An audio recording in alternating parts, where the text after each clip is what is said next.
Okay, so let's look at another post on Korea's Eternity microsite. So, character tone correction story.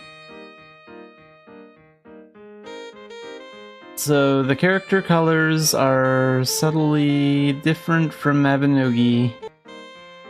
I transferred the Mabinogi character shader to Unreal Engine as is, but the character colors are different. Even if you test it unlit, the tone is different. So this is all about like the different like color tones and the way like lighting works and stuff like that. Leon Engine versus Unreal Engine Unlit versus Unreal Engine Mabinogi specific shader. So differences between Leon and Unreal Engine. We looked at 4 of the factors that affect color above. How do the 2 engines provide functionality for each of these 4? Properties of a material such as its reflection, absorption of light are defined by the material or shader in the game engine. For reference, in Unreal Engine, a material that has no effect on light at all is called unlit. And in this case, it always appears as the set color regardless of light. Let's assume this makes no difference since they said they ported the shaders from Leon to Unreal as is. So the remaining elements are lighting that affects directly and indirectly, and the results output by the monitor and the gamma correction or tone correction processing for them. The Unreal Engine that Mabinogi will be ported to has a lighting system called Lumen. Calculates direct and indirect lighting that affects the scene in real time.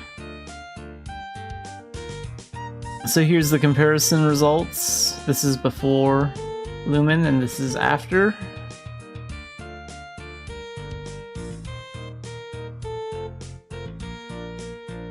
And you can see the difference, how like this one's darker a little bit and this one looks a little bit brighter.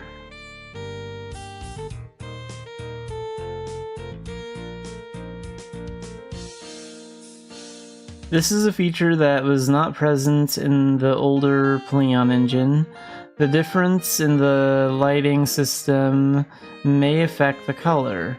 Another difference is that Mabinogi uses gamma correction, while Unreal Engine provides a system called Tone Mapper, which supports gamma correction and other correction methods. Differences in tone correction are also a factor affecting color, so it is important to look at the differences. Differences in troubleshooting of tone correction by Tone Mapper. Unreal Engine supports Tone Mapper as a function called post-processing. Filter effects that we use in cameras can also be considered as this type of post-processing function. In post-process, I was computing color correction instead of gamma correction with a color grade texture like below. The engine default was to use color correction unconditionally, so I modified it so that only gamma correction is calculated without using color correction by adjusting the relevant parameter values. As a result, we were able to confirm that the character was output with the same color as Leon Engine when using the unlit shader. So color comparison after tone correction of Leon Engine versus Unreal Engine Unlit versus Unreal Engine Mabinogi specific shader. And here you can see blinded. So these are the examples. This one's the Pleon Engine one, this one's the Unreal Engine Unlit, and this one's the Unreal Engine Mabinogi specific shader, it looks like. When you match the tone to the character, the background tone changes. So left when the tone is matched to the background, right when the tone is matched to the character. So here you can see the two examples, and you can sort of tell that the tone is a little bit different. If we could distinguish between characters and non-characters at the tone mapper stage that handles tone correction, wouldn't it be possible to make an exception so that only characters are not color corrected? So character outlines.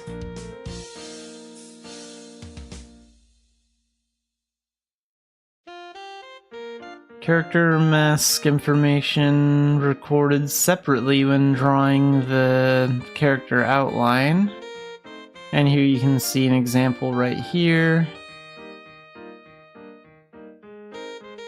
With this character identification mask information, we were able to add the ability to adjust bloom separately for each character, as well as tone map correction. Control character specific tone map parameters. So from left to right we can see this image of Dailies and how it changes with each tone being adjusted. And then down here we have character specific bloom parameter control, lighting calculation differences, and troubleshooting.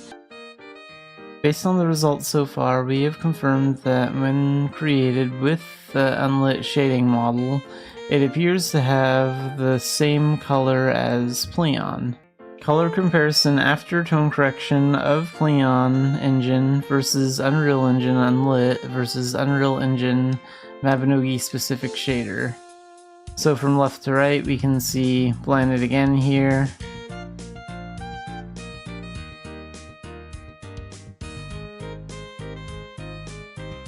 However, the character on the right that uses the Mabinogi specific shader still appears with different colors. So yeah, this one doesn't look quite right, it doesn't look like blended. Why can't we just use unlit? You might think like this. Unlit is a shader that is literally unaffected by lighting. So whether or not the character goes under the shadow of the tree, the fake lighting like above will always be visible. Yeah, I can see how that could be a problem. So there was a need to normalize the Mabinogi specific shaders to fit Unreal Engine. The goal is to have Mabinogi specific shader like Unlit express the same colors as Pleon, while also reflecting lighting and shadows. First of all, why does it look so dark? So, shadow map comparison. After looking into it, I found out that characters using Mabinogi specific shaders always appear dark because the shaders are implemented to cast shadows. I tried modifying it so that shadows are not always cast, but only when shadows are needed. And you can see the examples of that, here and here. Although it is brighter than the shadow area, the feeling of the area where light is calculated is more realistic than toon-like. Perhaps this is why shadows are always drawn when imported into Unreal Engine. In order to maintain the feeling of toon shading, I recorded the character's shadow color separately, and since it would be a waste to play with buffers not used in toon shading, I changed them to record lighting color and reflected shading results. Before editing, only lighting colors exist, versus after editing, separate the shadow color and lighting color, then synthesize in tune style according to the shade. Shadows and basic lighting calculations are now guaranteed to be computed the same way as in Pleon engine. And here you can see like a character running, and how her shadow vanishes when she runs under the tree, but when she runs out from under the tree, you can see her shadow. So this just gives you an example.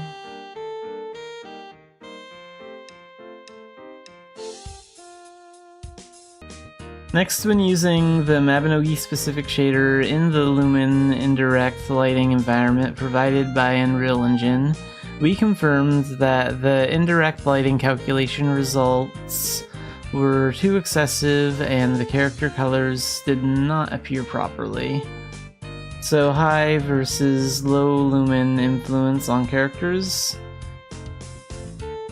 And they have some examples here. This has been addressed by providing the ability to control lumen influence separately when using Mabinogi specific character shaders. Controlling character specific lumen parameters.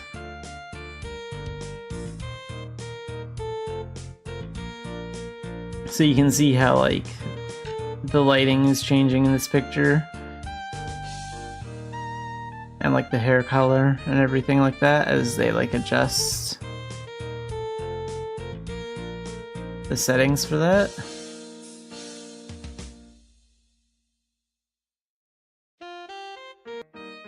In this way, we have provided the ability to control background lighting and character lighting separately by providing character-only skylight influence parameters, point light character influence parameters, etc. Whether or not you're using lumens in this way.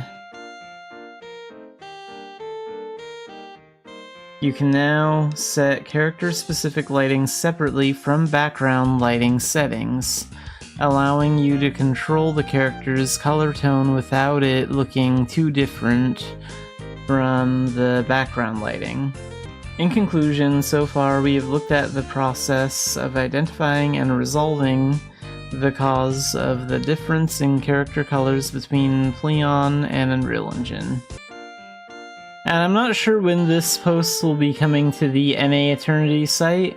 We do have 3 more posts coming to the NA Eternity site, one on July 17th, one on July 24th, and one on July 31st, but doesn't say which ones are actually going to be posted here. So at some point this post will also be put on the NA Eternity site if you want to check it out. But if you want to read about it now, like I just did, you can go to the Korean website and click on their Eternity site button, and it'll take you here. You can use Google Chrome to translate all this. And it's right down here. Character tone correction story. All the posts about Eternity happen on the Korean Eternity site first. So if you want to read it right away, this is the place you should go.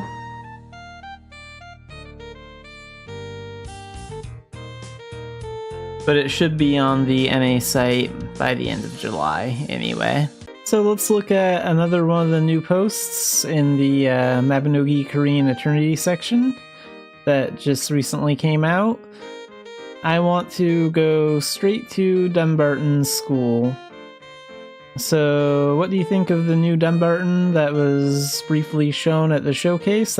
As it was a town that I visited often, I think the Militians were also impressed by it, as it had many areas that needed improvement.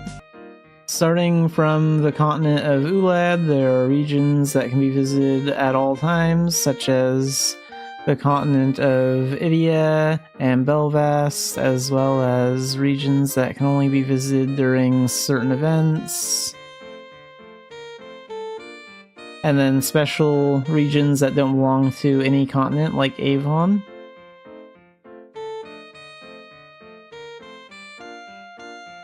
And this area is like at the end of Saga 2.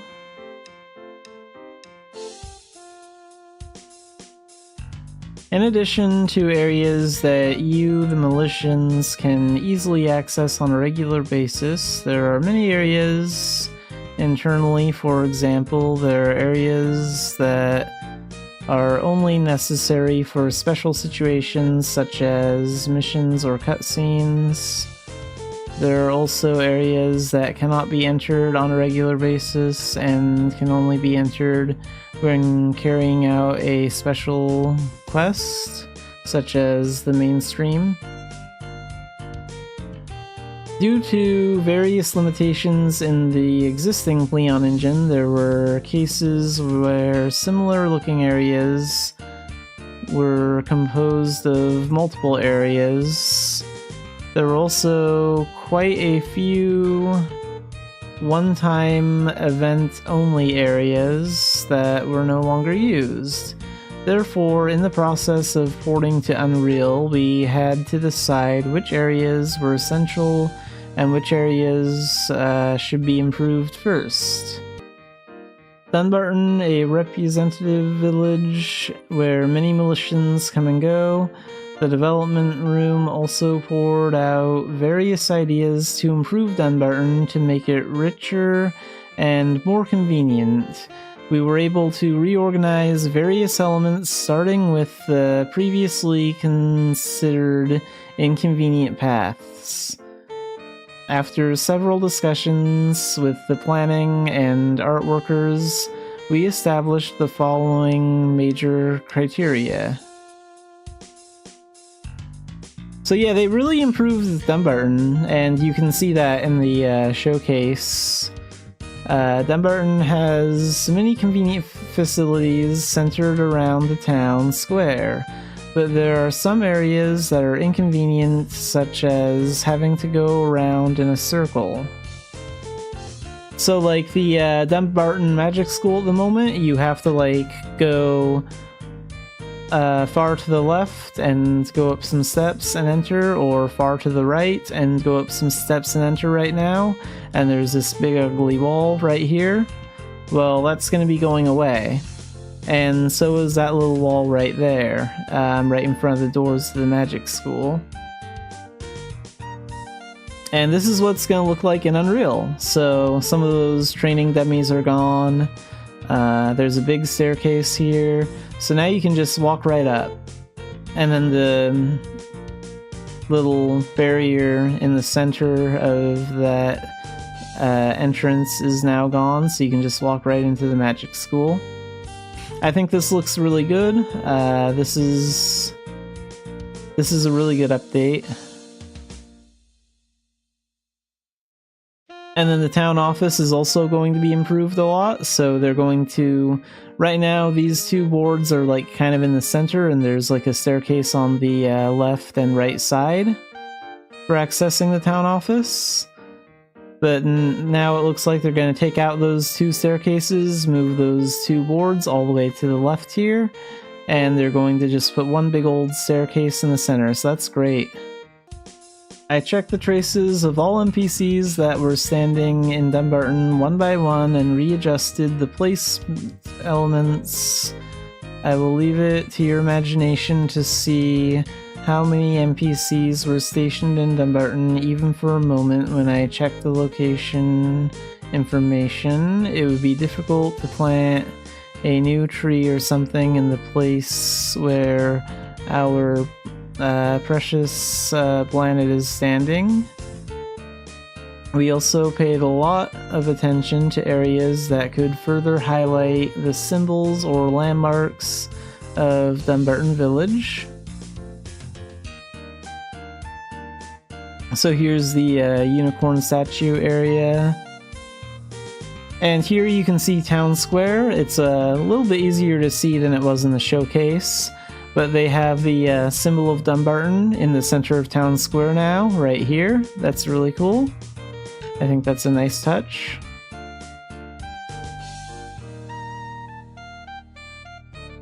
As you trade, you can see that the symbol of Dunbarton is a unicorn through the icon. The location of the Unicorn Square, where enchantments were entrusted long ago and concerts were held, has been moved to the center, and the stone statue has been upgraded. Okay, so this is gonna be like a different statue then.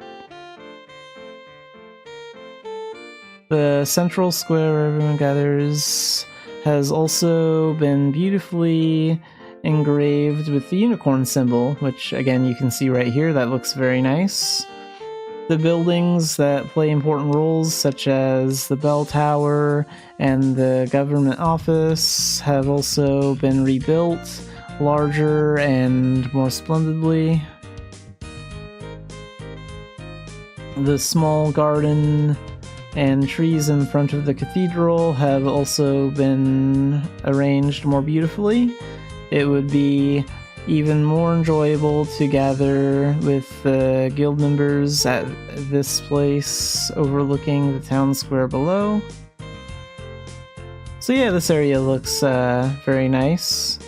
In addition to this, the decorations on the stalls of shops placed in the town, the fountains, the vines growing on the buildings, the flowers blooming under walls, even the smallest details were decorated to create a lovely, beautiful Dunbarton. So yeah, these are the changes to Dunbarton in Unreal, and personally I think they did a very good job. This looks very good. It still looks like Dunbarton, and it not only looks better, it is better. They actually fixed some of the flaws with it without drastically changing the way Dunbarton is. So that's very good. Okay, so we'll be looking at another post in the Eternity section on the Korean site called Materials That Exist in Erin. So just like the real world we live in, there are objects and materials with various textures in Erin. Among the various technical supports we are carrying out in this article, I will talk about how materials implemented in the Pleon engine are being refined in the Unreal Engine environment. So entering. As mentioned above, Erin has various textures such as skin, fur, fabric, stone, metal, and fluid. So things in development. It can be broadly divided into materials used for the environment and materials used for characters. Let's first look at materials used for the environment. So, vegetation. There is more to consider with plants than you might think. The color of the leaves and stems, and the degree to which they change depending on the surrounding environment. Shaking handling for physical collisions and optimization using various techniques depending on density all need to be sufficiently prepared in advance. Since Pleon Engine does not support parallel processing, there were limitations in vividly rendering vegetation, but Unreal Engine can utilize technologies such as multi-threading and object instancing, so it is possible to create vivid vegetation communities to draw Erin more richly. So here you can see like some of the examples. So fluid. Fluid substances like water also have various states depending on the environment. These calculations were also not easy in the past specifications, so there was a limit to expressing them using texture animation or sprite sequence. Eternity plans to actively improve these areas.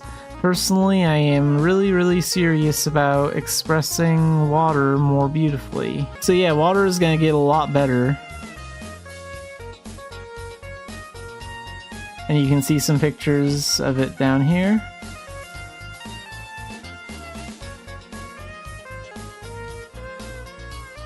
Translucent object.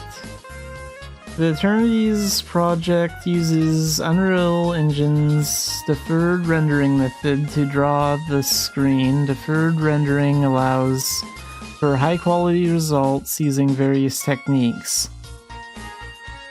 But drawing translucent or clear objects is still difficult to implement.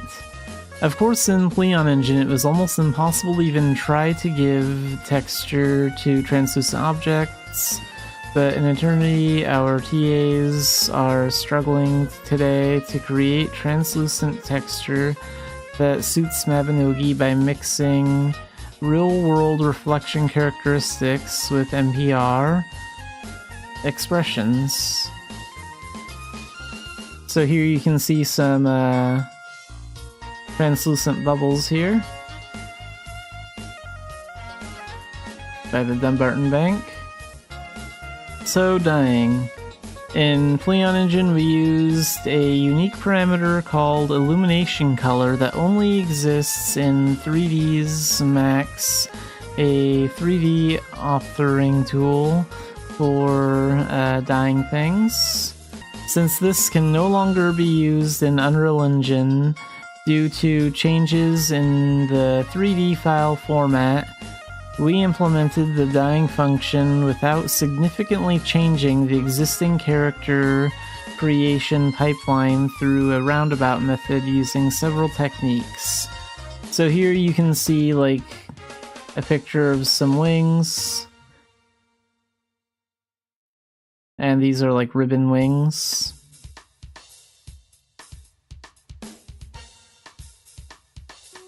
And here we have a fox, so hair. And they're using a fox as an example for that. There are many ways to express fur, but we wanted to draw it only with materials while minimizing modifications to the existing model. In the current Mabinogi, fur is expressed with textures carefully created by artists, but it is not enough to convey the sense of volume. So we are currently developing so that various fur textures can be expressed. Ultimately, we want to give Pan abundant and realistic clothes.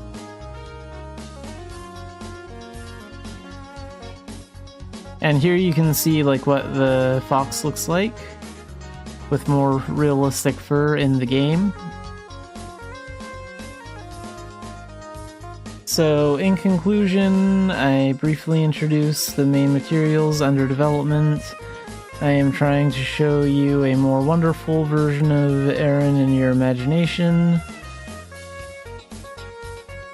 So yeah, this was pretty good. It's interesting to see like how they're redoing like all the textures for like plants and characters and clothing and stuff like that, because and water, because like it is a lot of work.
Alright, let's jump in the Mabinogi.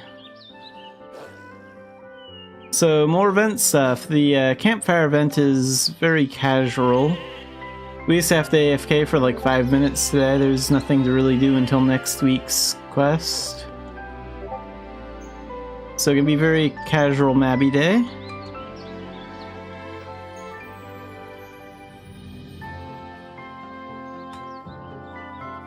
Oh, whoops, wrong skill bar thing. There we go. We'll just get this part done right away.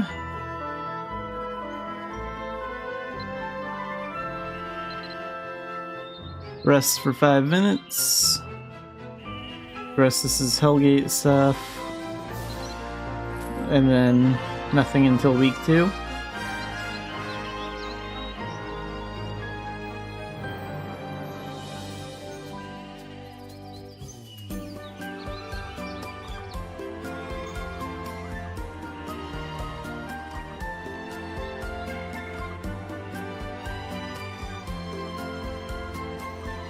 Oh, that's part of a chair. I thought that might be like a halo or something at first.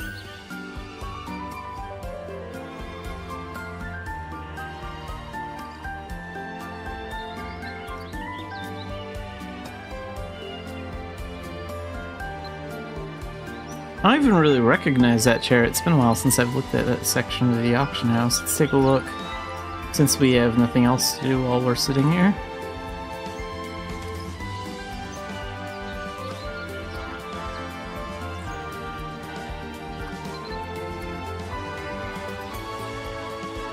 This one's a cool chair. I have that on my non-streaming character.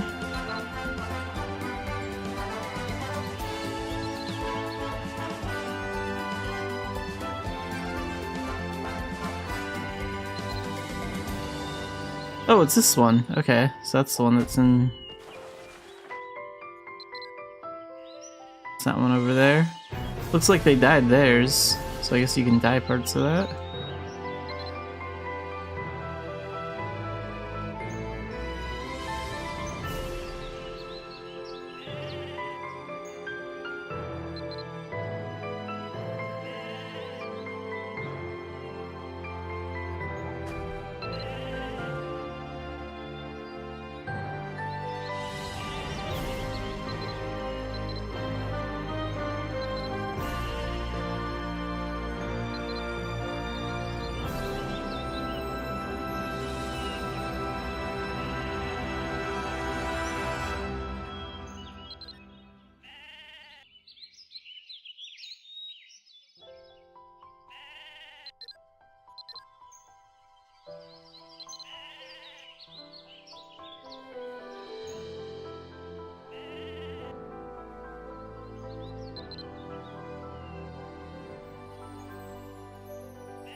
Two more minutes.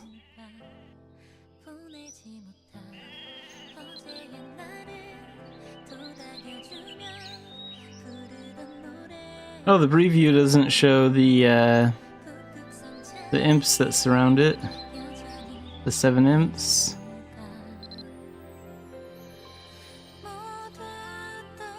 That's something they should include in the preview.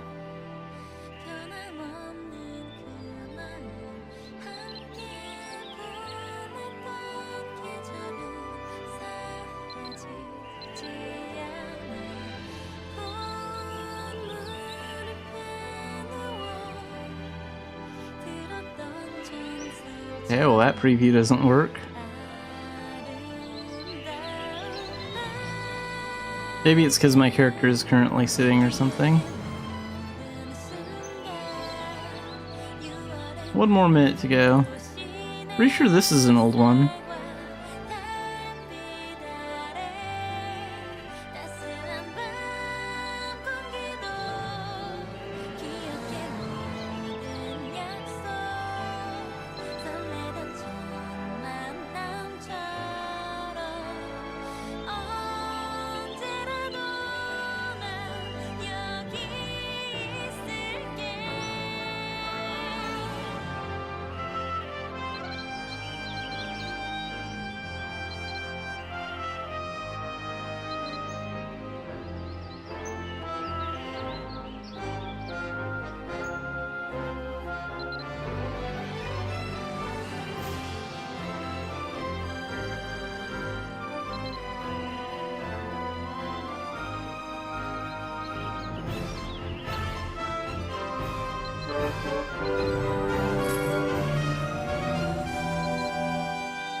Okay, we're done with that quest.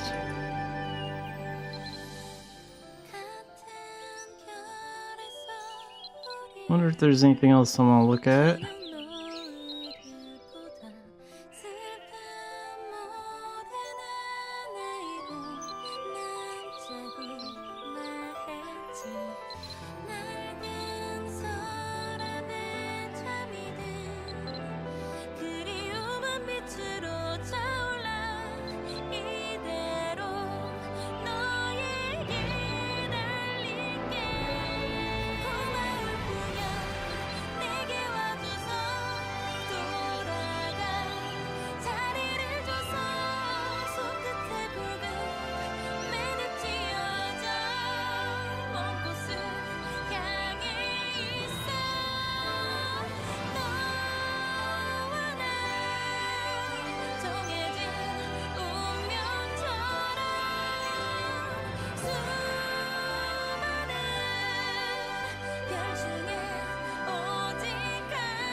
That's the location in Mabby. What is that, the magic school or something?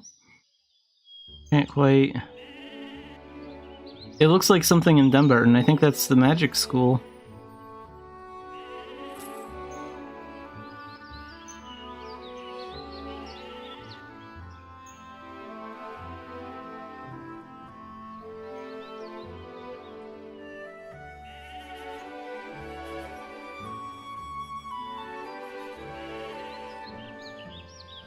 Interesting.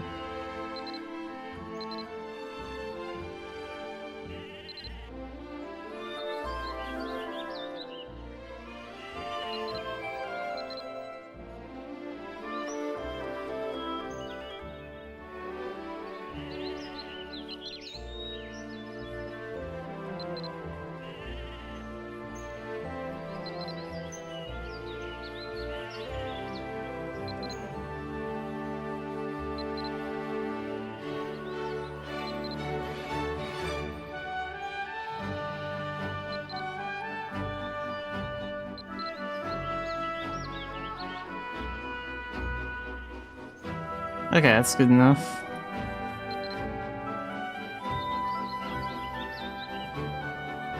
So we're basically done with all the event stuff for today.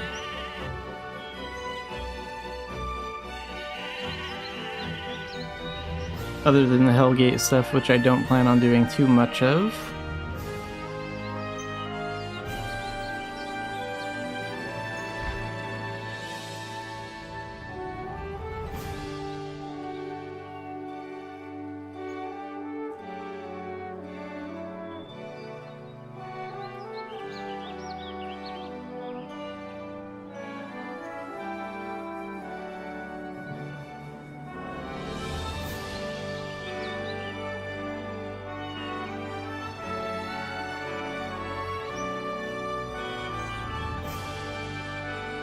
What I could do is, I could get a Baltane crystal, and we could really take our level up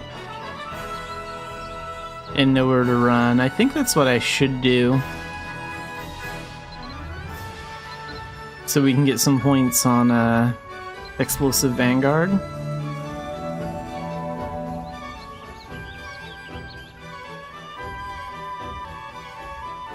So we're gonna get that.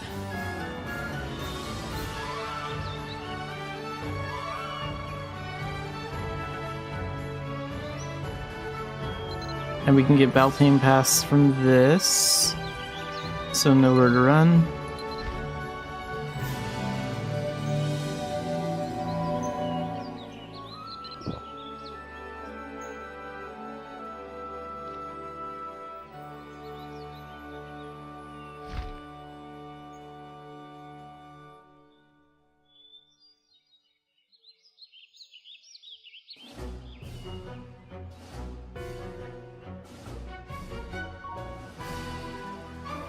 Alright, let's go to Avalon Gate. Oh, and before I do, I need to switch back to Explosive Vanguard. Still trying to level that up. For the stats.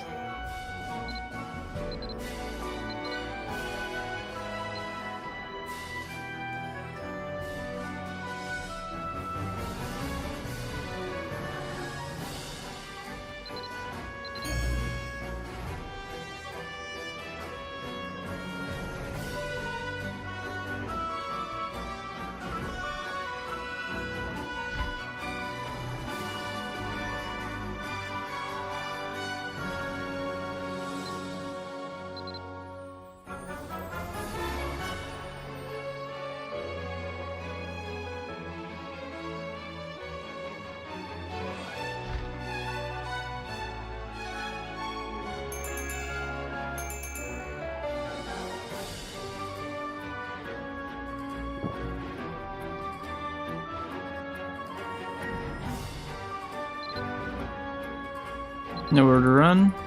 On Elite.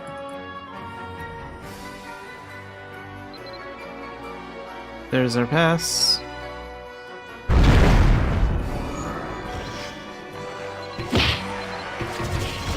And that buff will help out a little bit too, both with movement speed and XP gain.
Welcome in, Otaku.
And that pet buff is going to wear off in a second.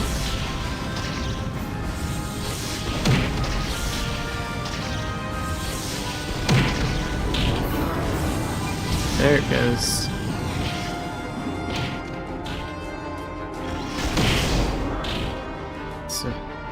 So less XP, less movement speed.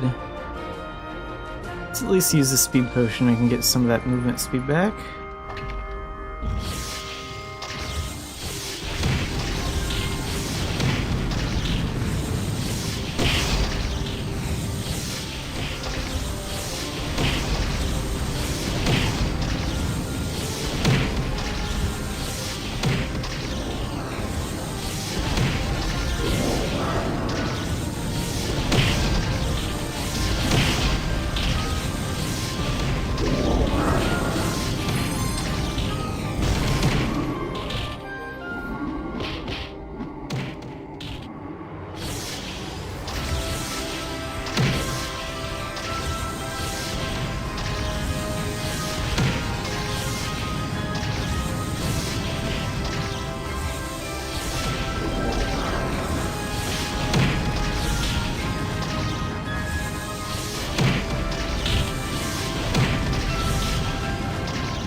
Okay, we're probably gonna get to 193, but I don't think we'll get to 194.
Oh, maybe I can get to 194.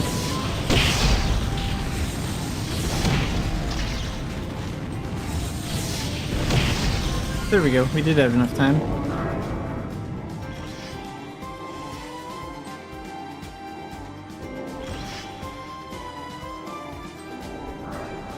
So, got a lot closer to 200 than I thought I would. But yeah, we'll wrap this up here.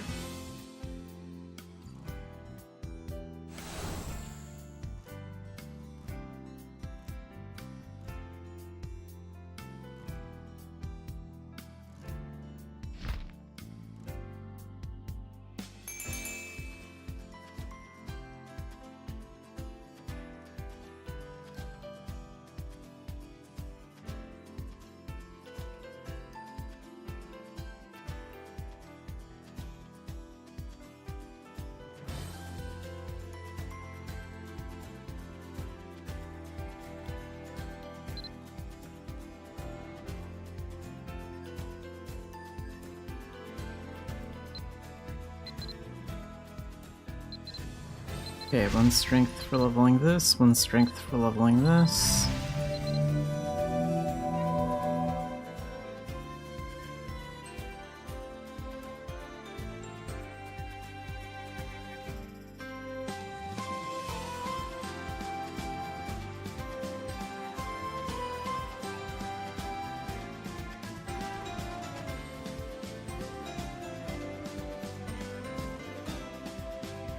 Well, it's good that Xanafiedlion's intelligence is so high. That does good for my magic attacks.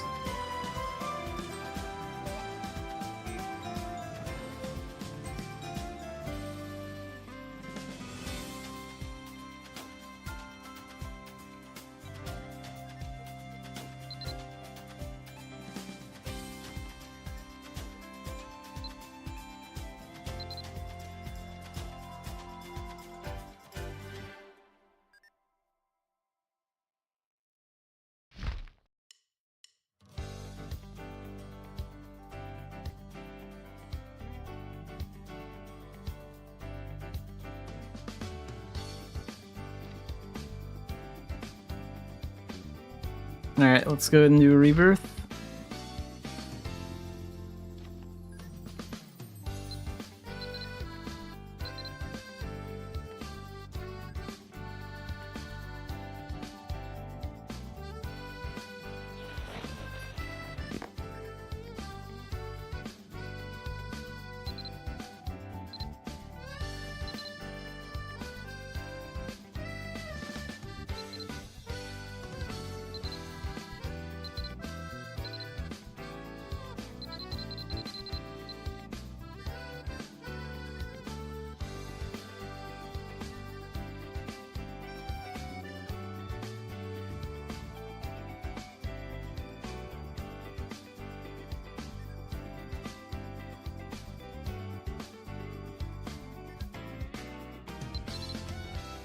And let's go find out what the daily veteran dungeon is.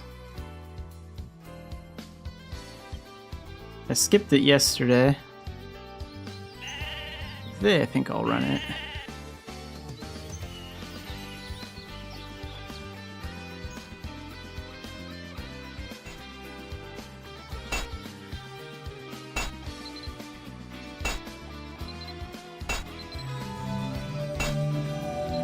Okay, we have Albi Dungeon. Let's get the normal daily dungeon too.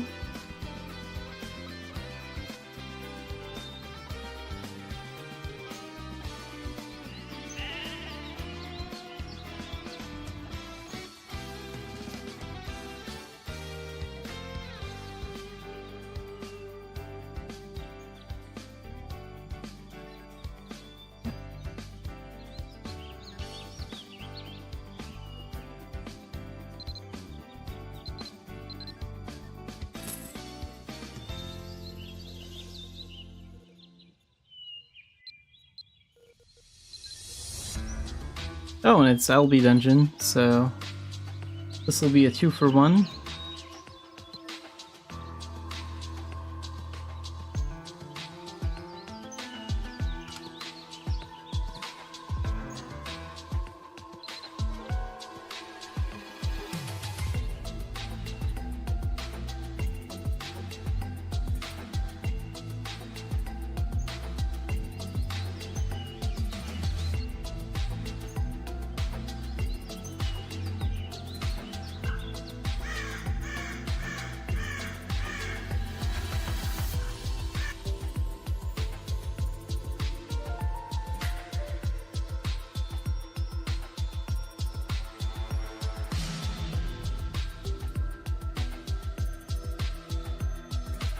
Okay, let's gear up.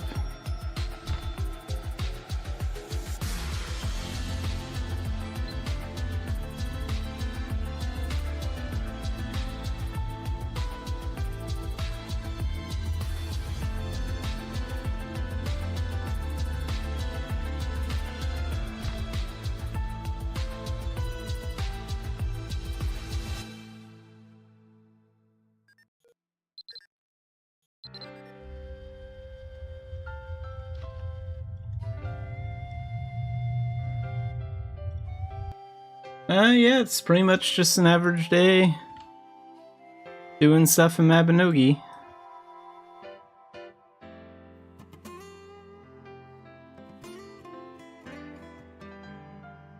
Getting the veteran dungeon done next.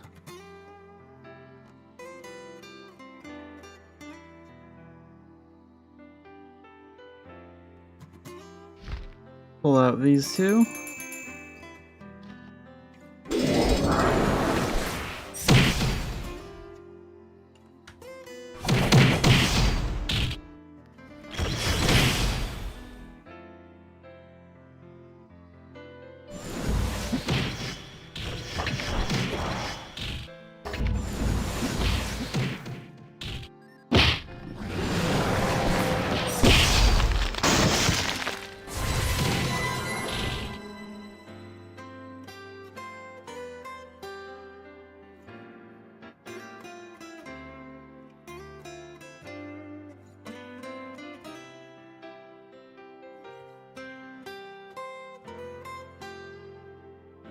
We're missing a key for there. Did I ever...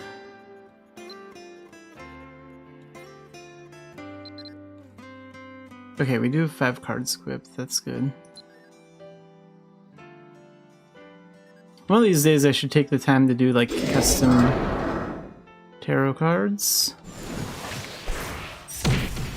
I've been thinking about doing that, like having like cards of like my other characters made and using them on like Xanafiedlion.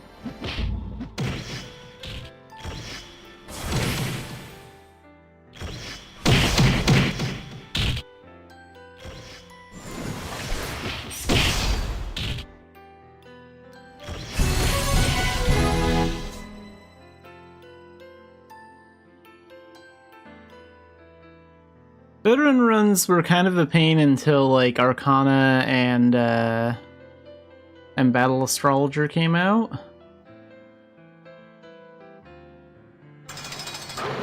Like when they first released Veteran Dungeons, they released them at a really bad time because like they were released before any of the Arcana updates, and back then they were just like super overpowered dungeons that weren't really worth the effort.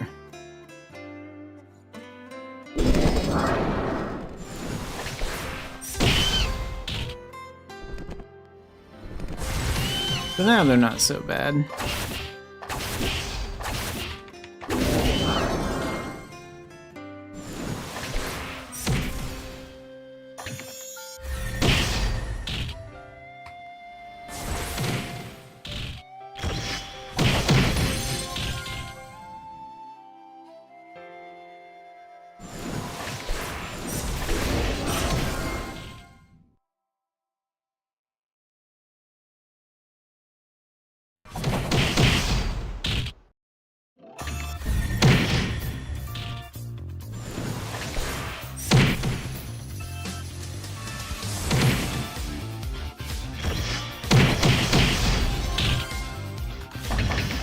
Oops.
Oh, and I need to get a key back here too.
Okay, now we got like 4 keys.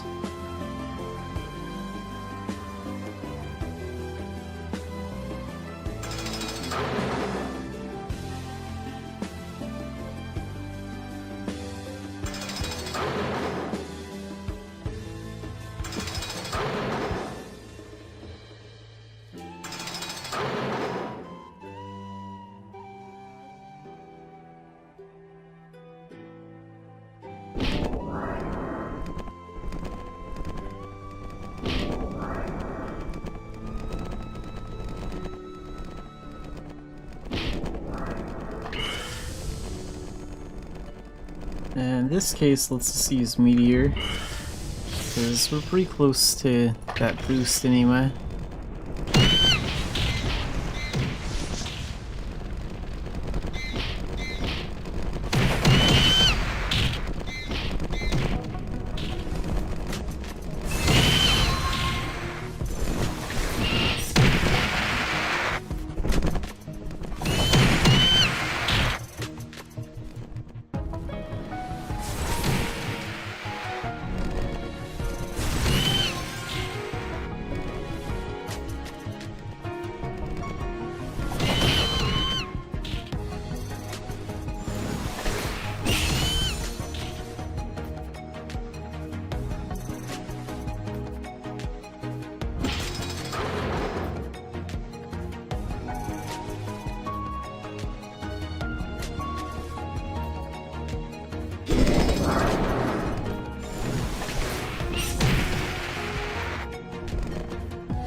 Hey, nice. 3 strength control.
Hey, lucky guess. We found it.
Okay, we have to go back this way. Up here. Oh wait, no. Down here.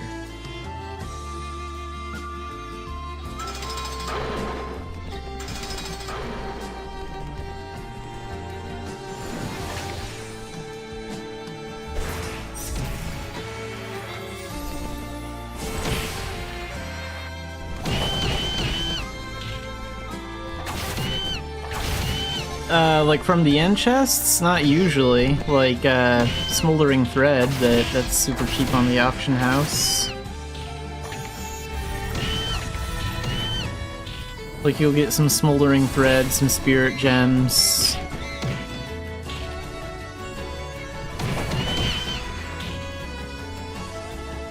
That's about it.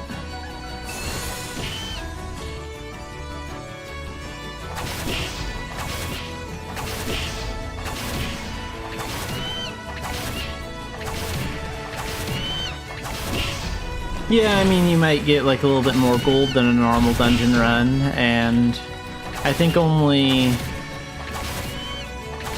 like, most of the normal dungeons don't give smoldering thread or anything like that, except for like maybe like Rundle hard mode advanced or something.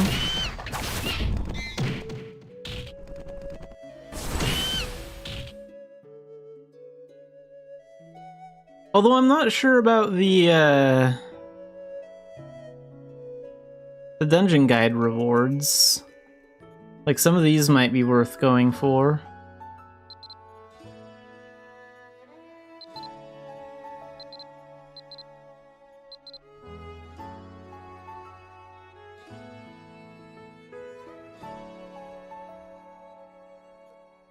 But honestly, I don't really use the dungeon guide that much, so I wouldn't know.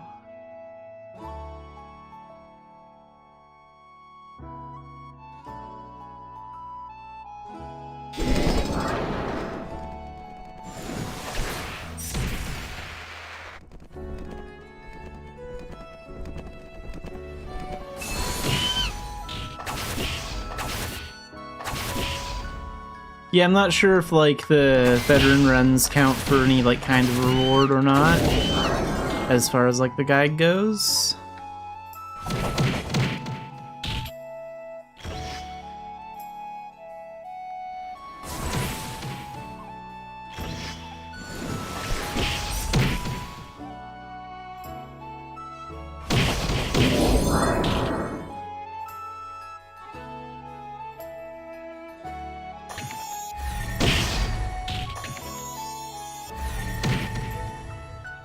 I just sort of run the veteran dungeons mostly for like the gold and the levels.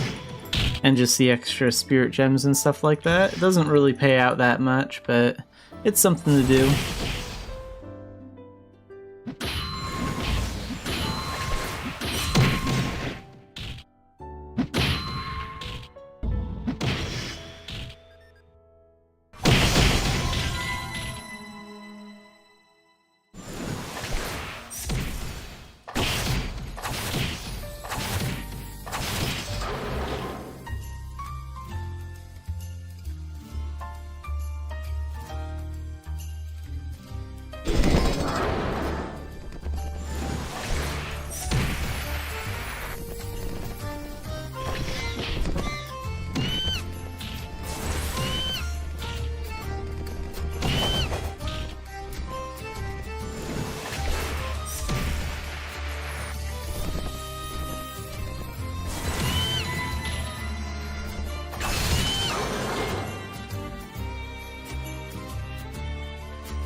The other nice thing about, like, dungeons that are either on the advanced difficulty and up, so, like, advanced dungeons and veteran dungeons, is some of the enemies can drop, like, fine leather. I find that it drops more from Fairy Dungeon for some reason.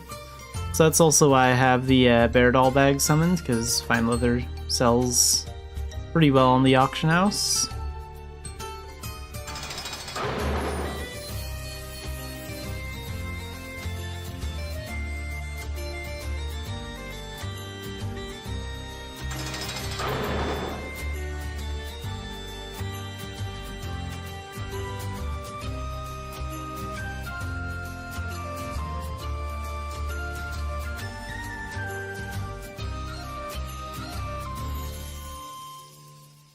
I think some of the end chests in, like, Rundle Hardcore Advance, like, some of the chests that are at, like, the dead ends might have good rewards in it too, because there are a lot of players that run that and check all those end chests.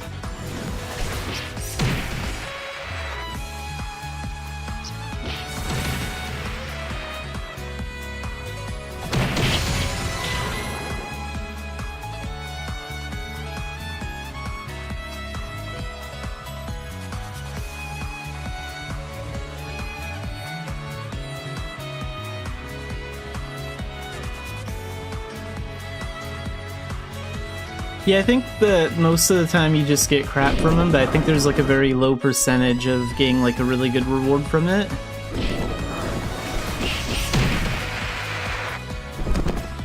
Because like if you go to the back room of Rundle Dungeon, you'll notice that there's always a lot of players back there in the lobby there.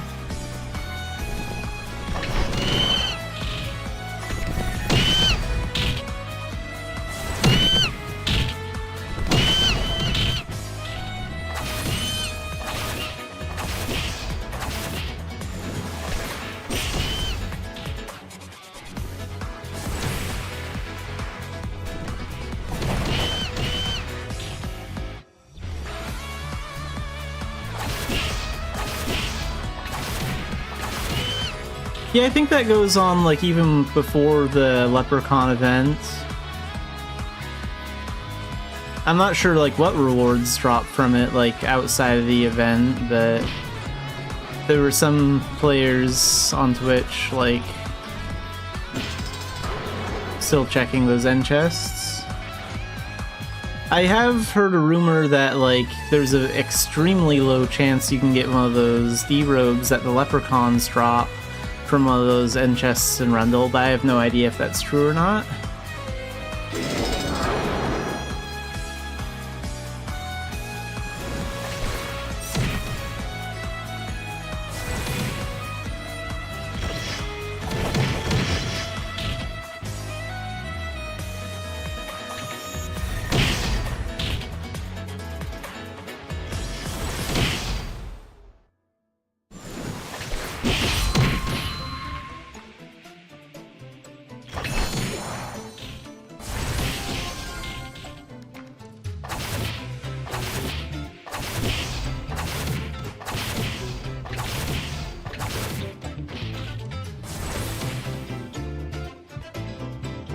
I mean, if anything else, you could just probably ask around the lobby if any of those players aren't AFKing. And they'll probably be able to tell you, like, everything you can get from it.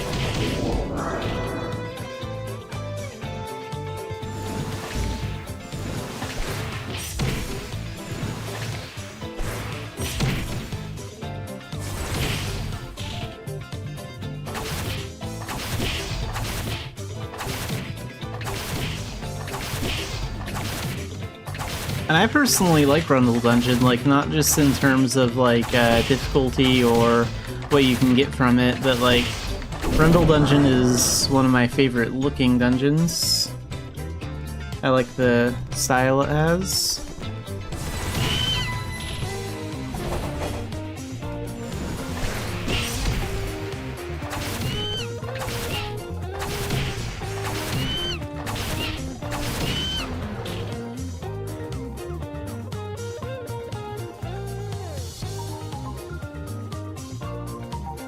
Yeah, like I would say maybe Rundle, Longa, and like Fiat and Coil. Like those dungeons all look very unique.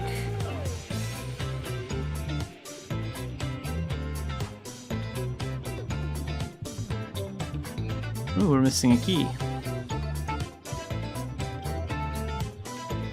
Probably just forgot to grab a chest somewhere.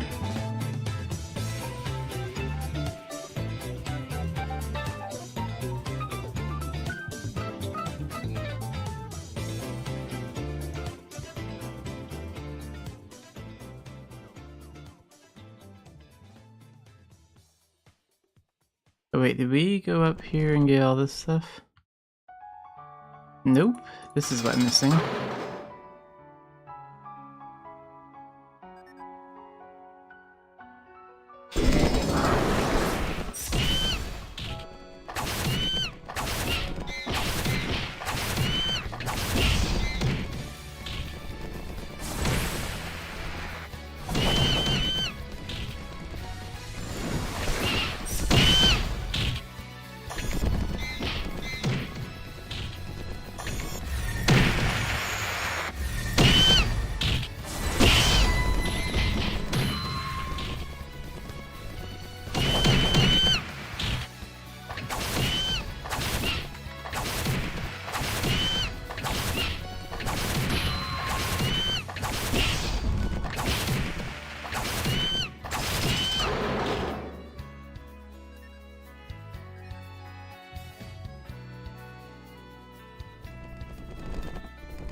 And now for the boss.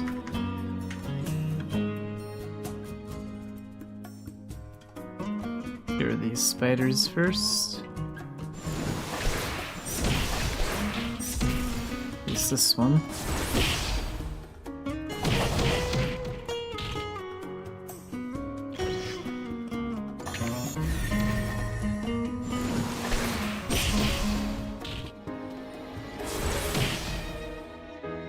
It's a shame I'm trading up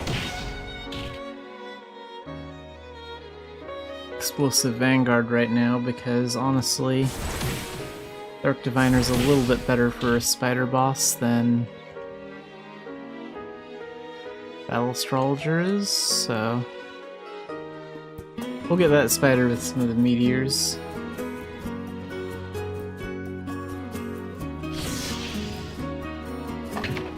Okay, 1.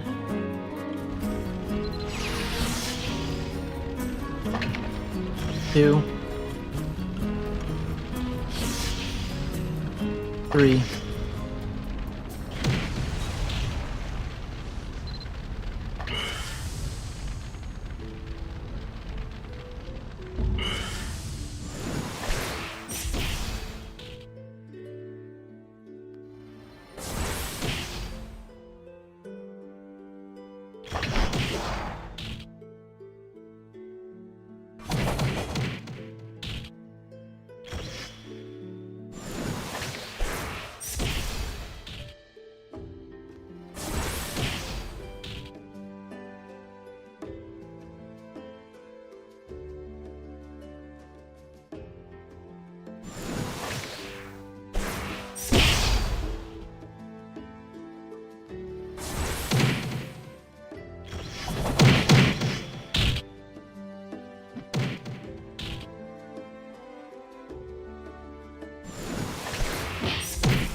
Like this is just more effective for dealing with the spider than getting up close.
Be a little faster, finish this one off with Battle Astrologer.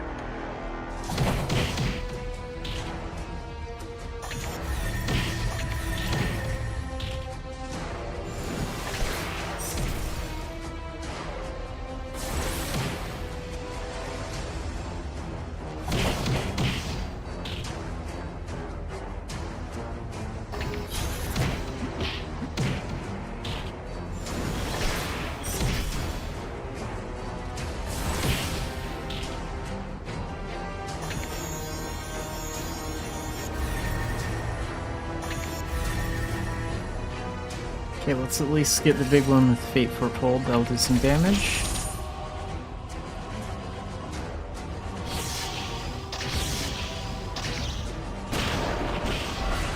Now we can just spam Thunder on him.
What's the goal of Mabinogi? The goal of Mabinogi is just to do basically whatever you want. This is one of those few MMOs where, like, you're not really restricted to, like, one thing.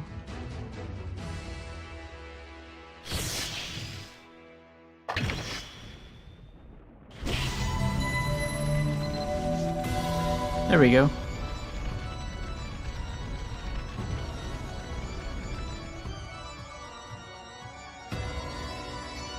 Like, you can basically switch to, like, any class or skill set at any time without changing characters, so you have the freedom to learn just about any skill. There aren't any real restrictions in this game, not many at least.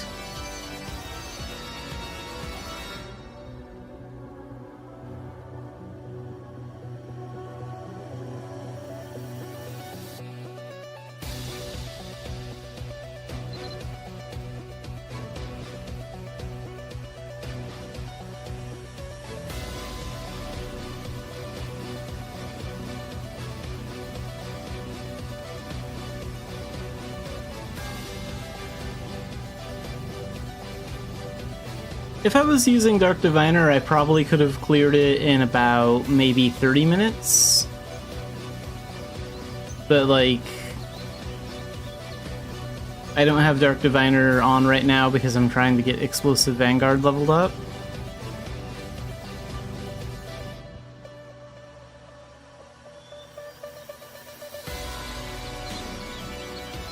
But yeah, it can take a little bit of time, especially like if you're just getting into it.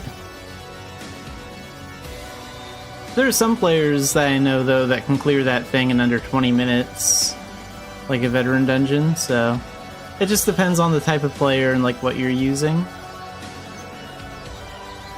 I'm more of like the tortoise type of player where like I take my time, I just move through the dungeon at my own pace. Doesn't bother me.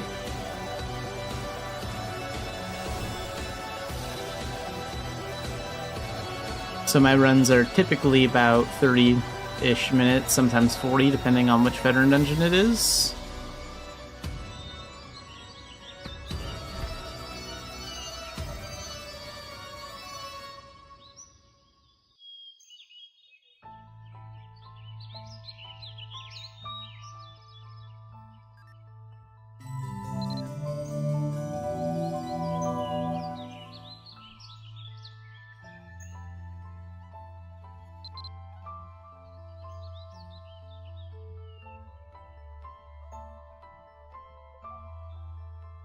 What kind of shadow missions do we have today? Shadow Realm Champion? I don't want to do that. I'm going to skip that one.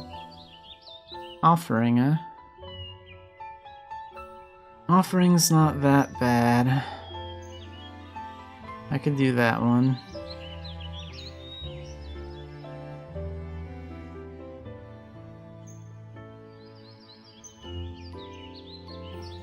Yeah, let's do Offering. But for that one, I'll use Ninja.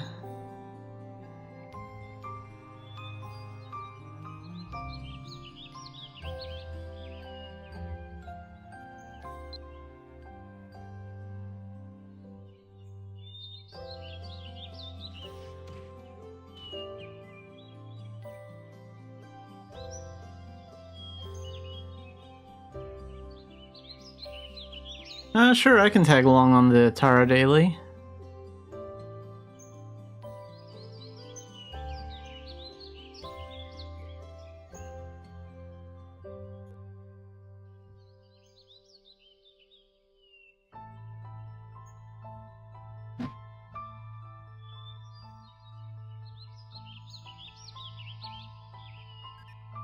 Get rid of all that stuff. Any past selection box that'll last 13 days. Okay, I'll save that for a little while longer.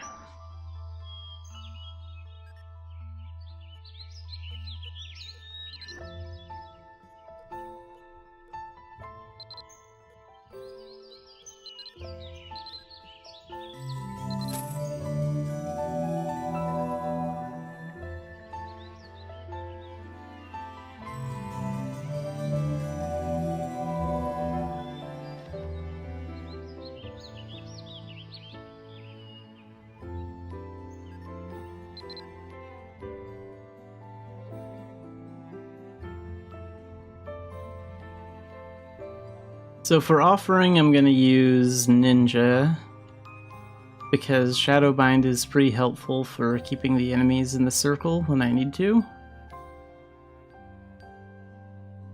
And if I was gonna use Dark Diviner, I would use Polar Vortex, but that's alright. It's been a while since I've done ninja stuff.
Come on, run that way. There we go.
Try this.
So I have all my Bolt Magic Dan ranked.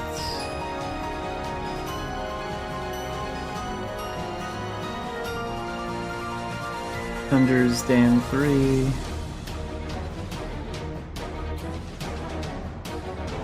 I don't have enough XP on Lightning Rod yet. I use that a little bit more often.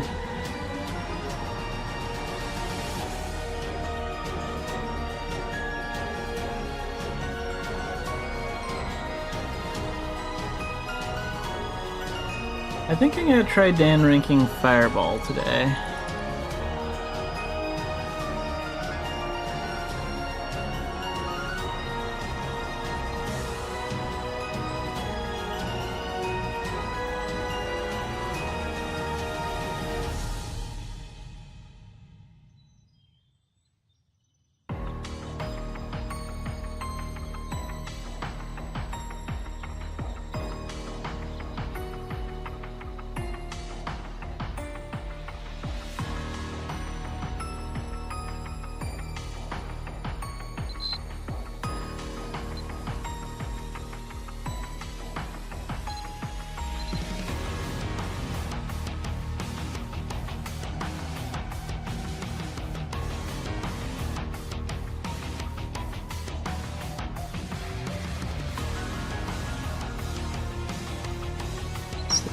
Here, that there, might need that.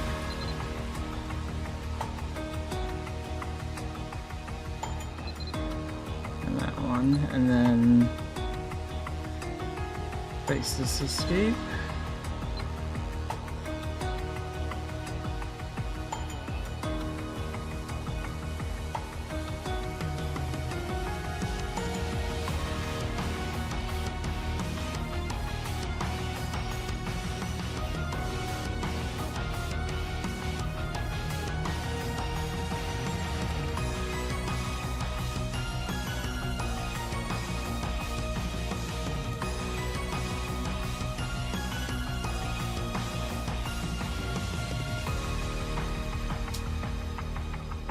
All right.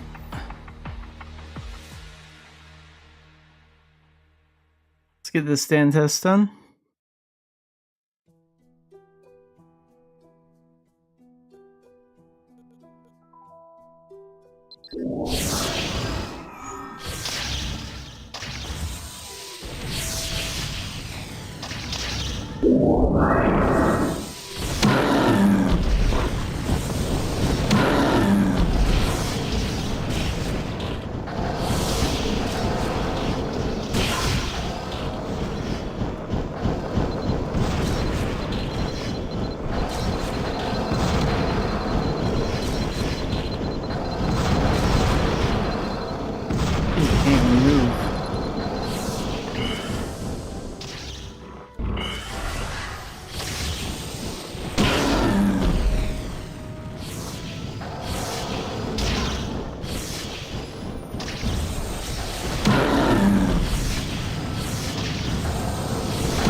It's not so bad when you fight the ice sprites.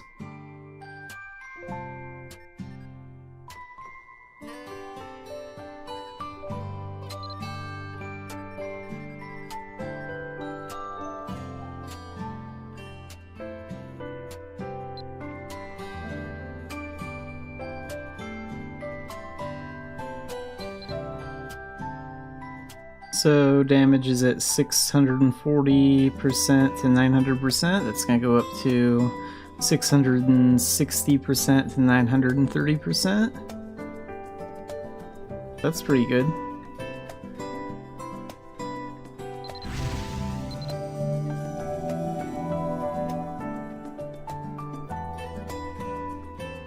Okay, let's go train it up a little bit. Then we can take the first Dan 2 test.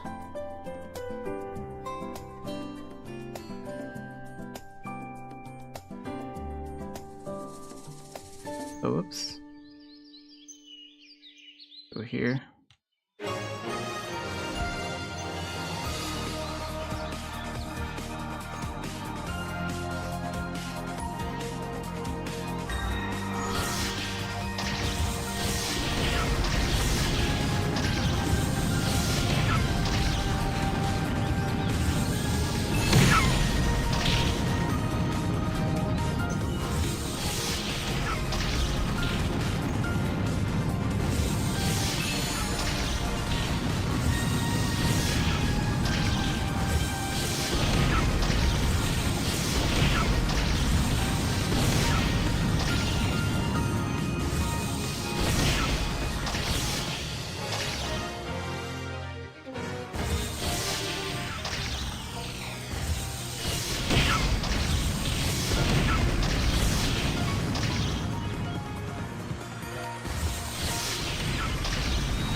Good, and that's all the XP that needs.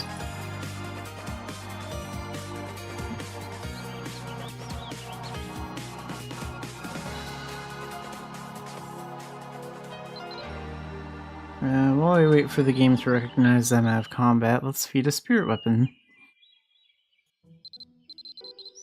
Got a lot of gems from doing Nowhere to Run earlier.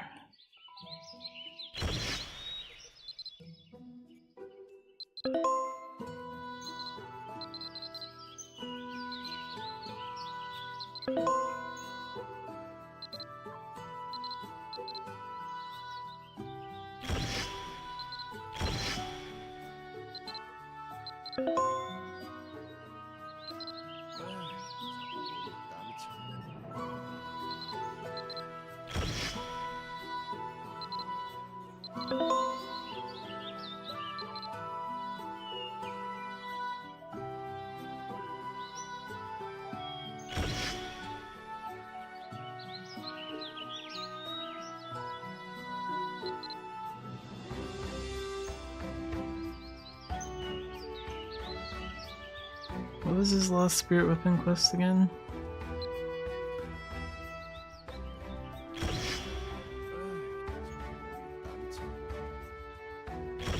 Well, I don't have a spirit weapon quest for that one right now. Okay.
Fireball, Dan 2.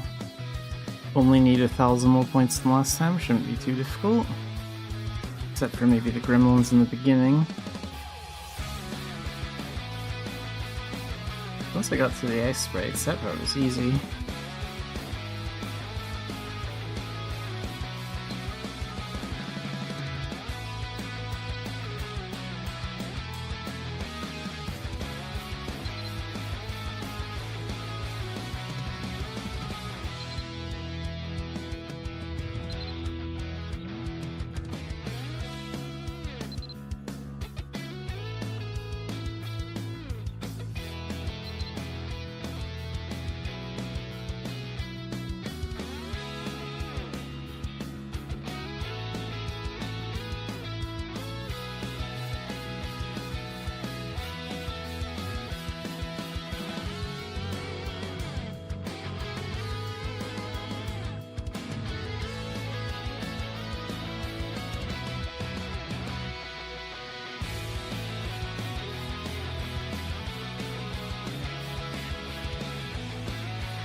Alright, let's get this Dan test going.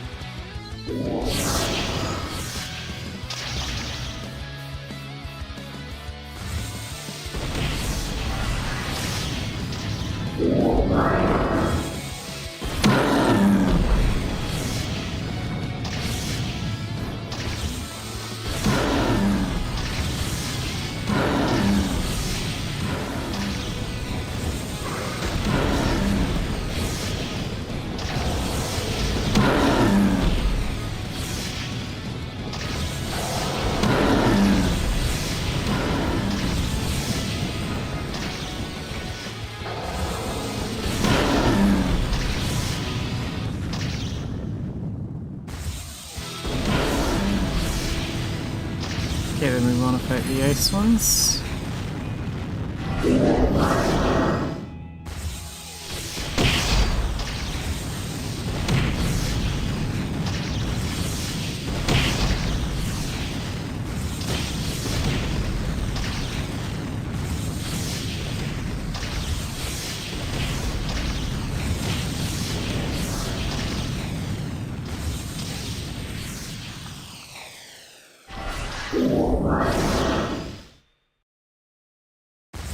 I'll get that big one first because that ice spear will really slow me down.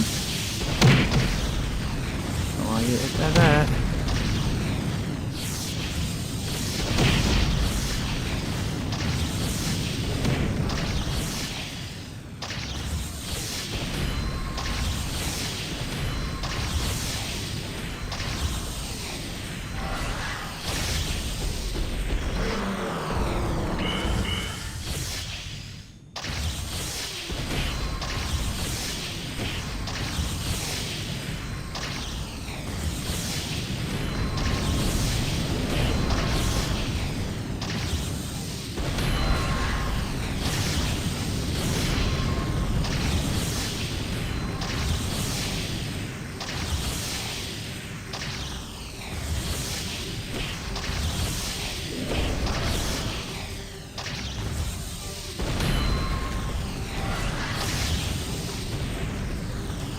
And done.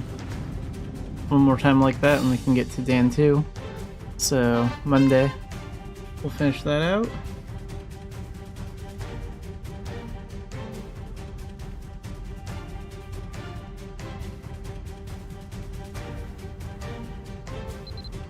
No, I haven't done the VIP one yet.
Oh yeah, I think the leprechaun thing only happens, like, if you're doing it solo, doesn't it?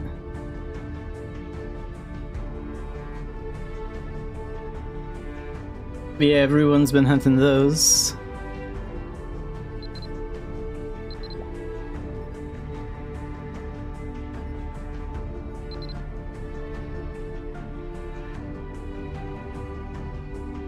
I haven't been really hunting the leprechauns that much, mostly because, like, I know that the drop rates are pretty bad.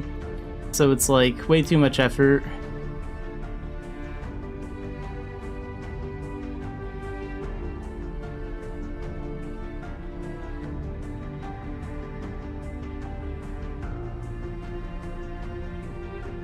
It's not just Mabinogi, too. There are a lot of other MMOs that are really trying to, like, encourage more solo play, which is kind of unfortunate.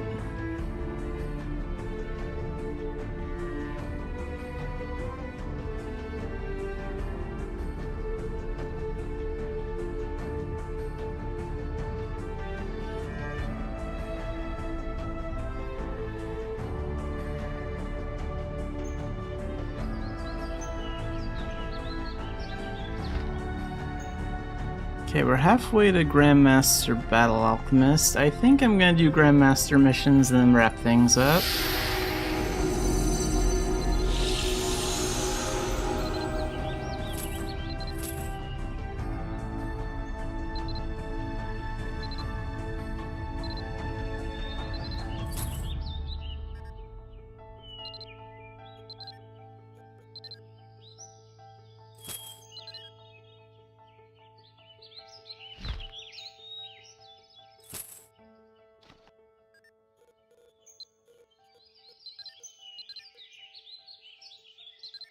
Defeat 30 doppelgangers. That's easy. I can do that.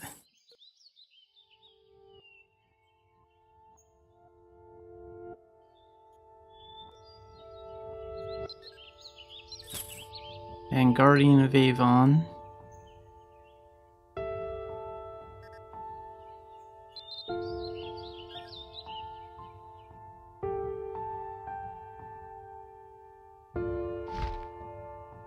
Okay, so back to magic.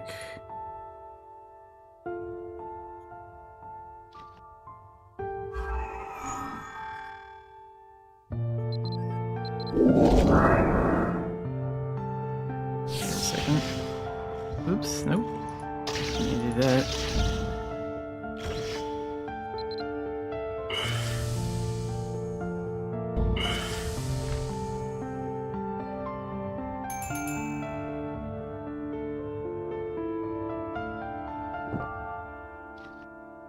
Okay, now we'll just spam Thunder for pretty much most of this.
Oh, I do still need some points on this castle.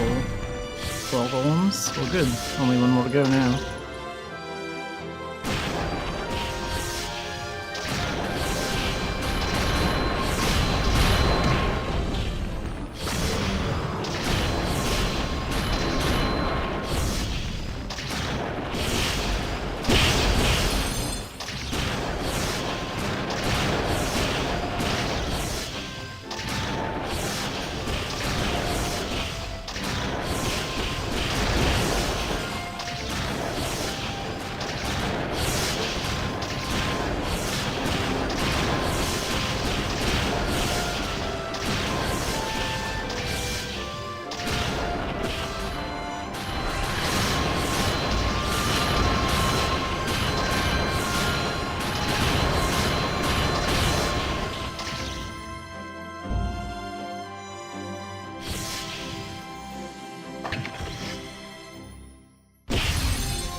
Oh, one shot. Wow.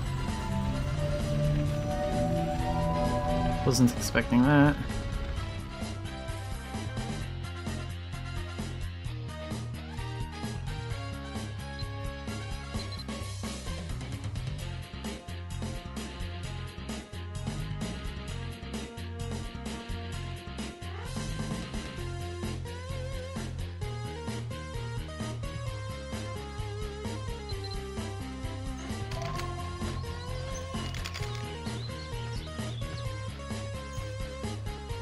Okay, for those doppelgangers, I'm just gonna have to run Shadowcast City a couple of times.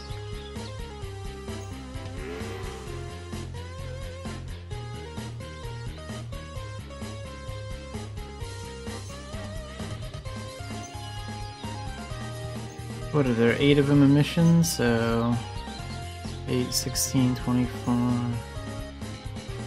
We'll probably have to run it like 4 times. Wait, how many do we need again? I forget how many. It won't let me get 30, okay. So yeah, 4 or 5 times should do it.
Okay, one more run.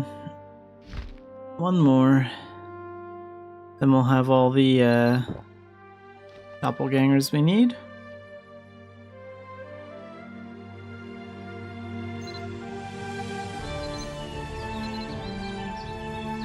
Wait. May have picked that up on basic by accident. Yeah, pick that up.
Alright, we got all the doppelgangers we need.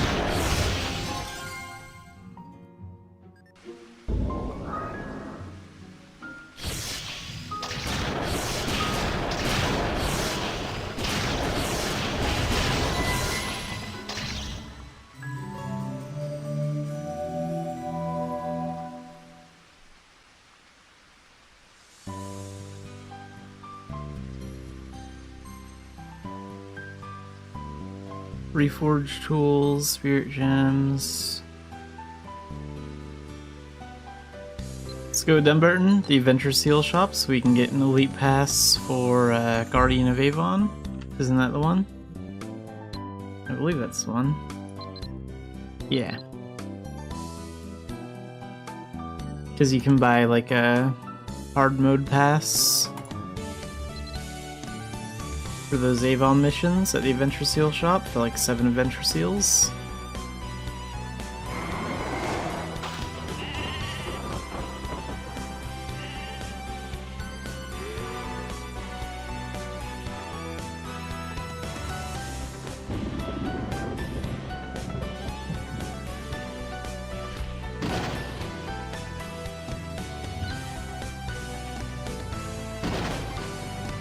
we go. One of those.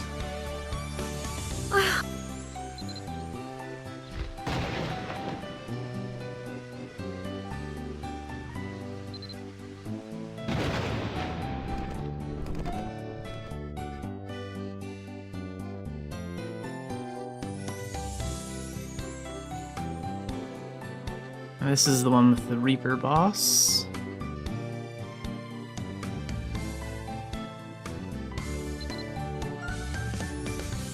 Been a while since I've done any of the Chronicle stuff too, but maybe I'll have to look into if that's like worth doing.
Okay, we should be able to one-shot the Reaper.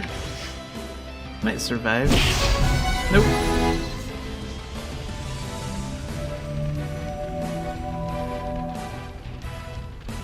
So now we'll have 8 seals on Battle Alchemist, so we'll get to Grandmaster on Monday.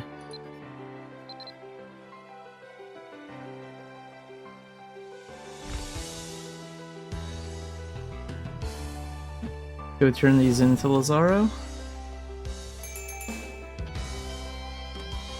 much fine leather do I have? Because I found some in that mission.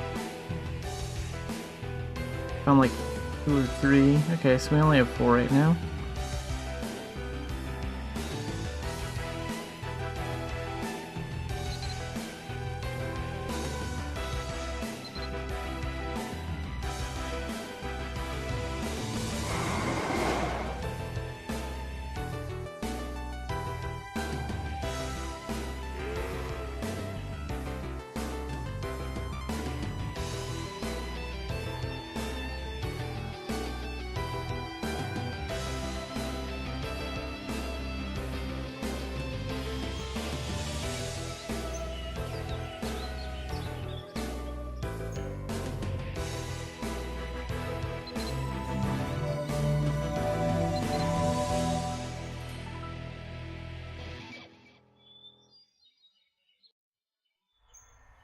Overall, though, a pretty good day.